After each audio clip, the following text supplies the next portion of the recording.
Hi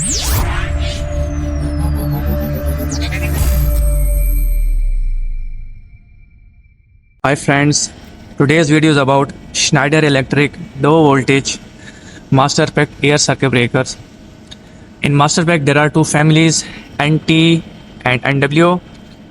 NT offer current range from 630 ampere up to 1600 ampere, while NW offer current range up to 6300 ampere.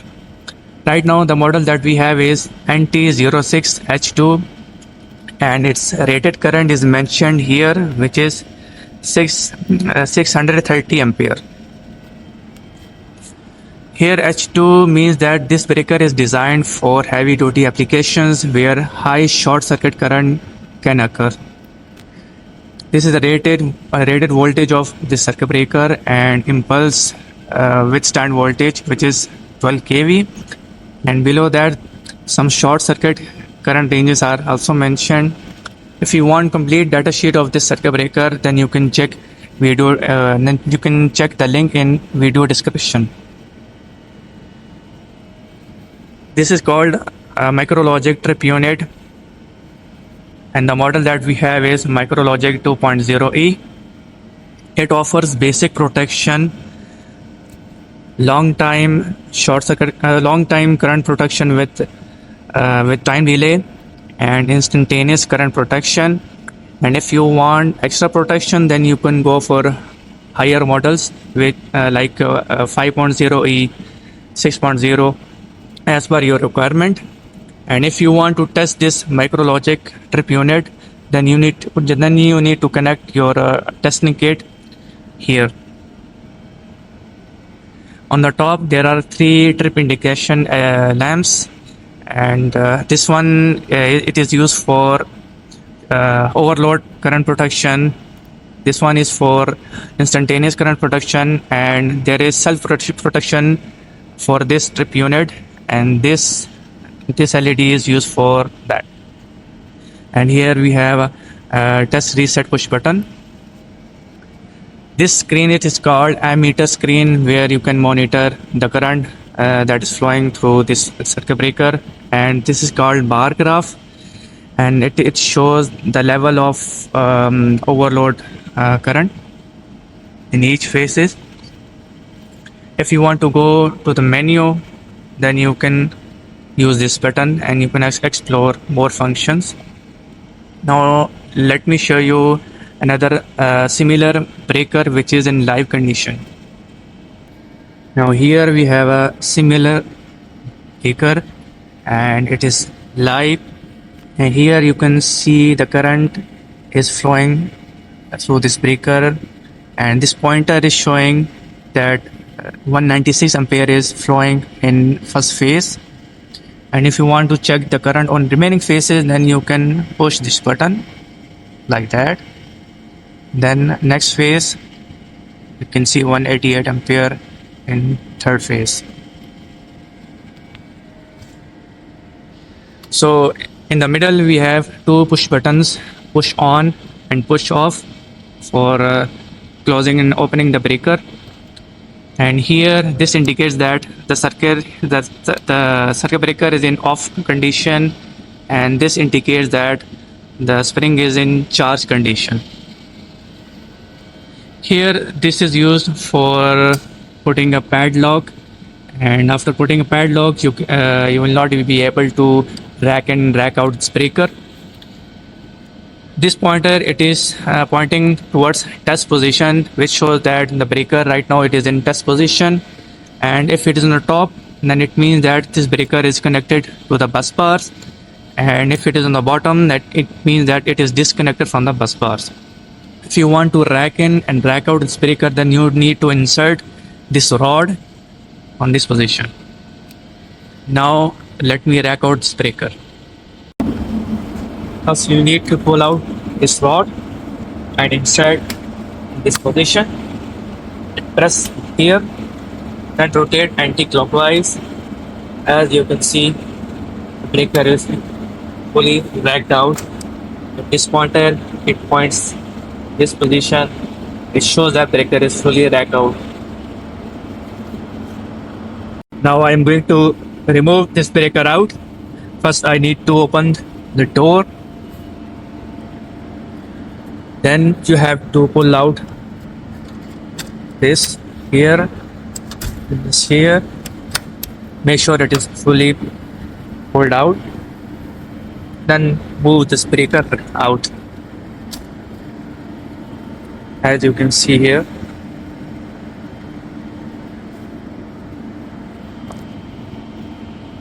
Now I have completely removed this breaker. As you can see, terminals of the poles are located on the back side of the breaker, and on the top these are arc chutes for punching arcs while switching. Now let me remove one of the arc chute and let's see how it looks like inside. I'm going to remove one of the arc chute of this breaker. That's how it looks like from inside. You can see it's neat and clean because it is unused. It's a new breaker. Now for comparison, I have another ACB which is used for quite some time, and I will remove one of the arc chute and I will compare both of them. Now I'm going to remove the arc chute of the used breaker. As you can see the condition of arc chute.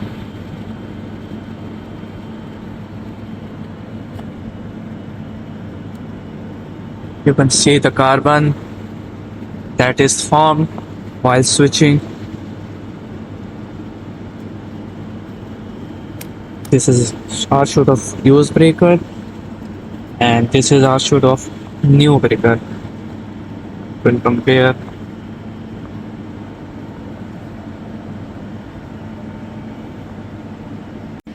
This is a breaker compartment and these are the rails where the breaker is inserted and removed.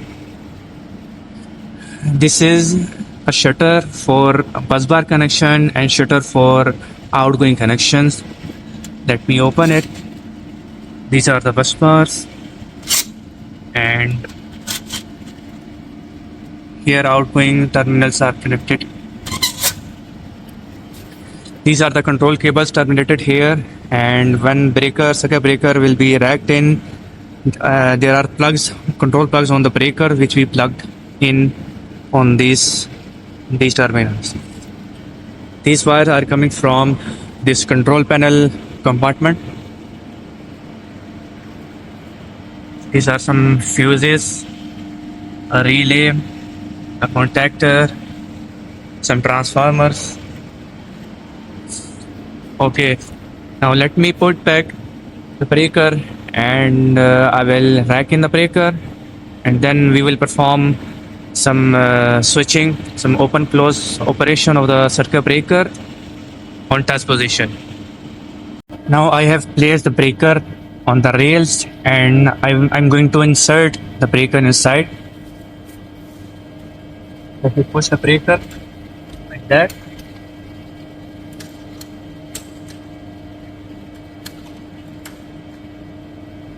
Then close the door like that.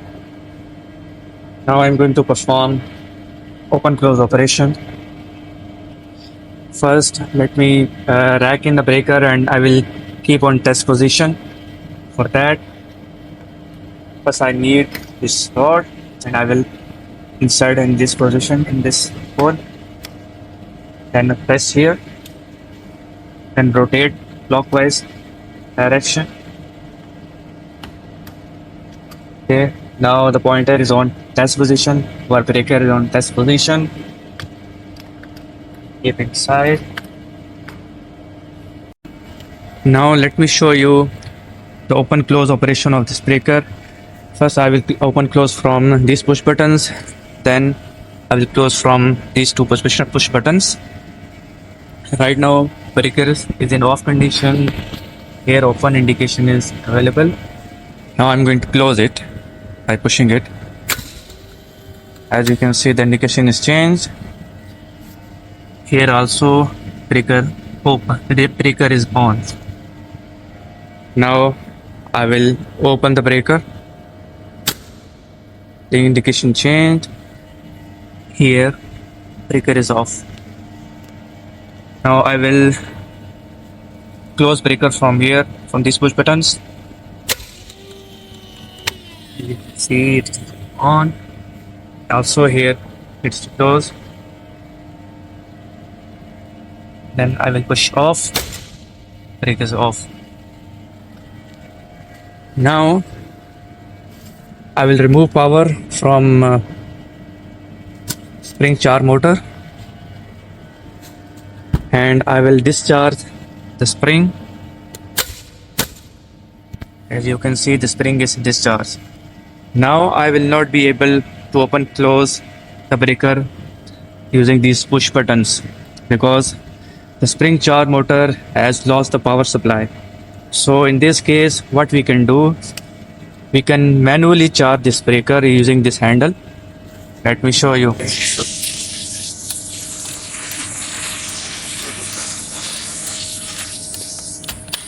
As you can see, the spring is charged. Now I can open close the breaker again. You can see it is on. I will push. So that's it, guys. I hope you liked this video. Please like, comment, share and subscribe. See you guys on the next video. Take care.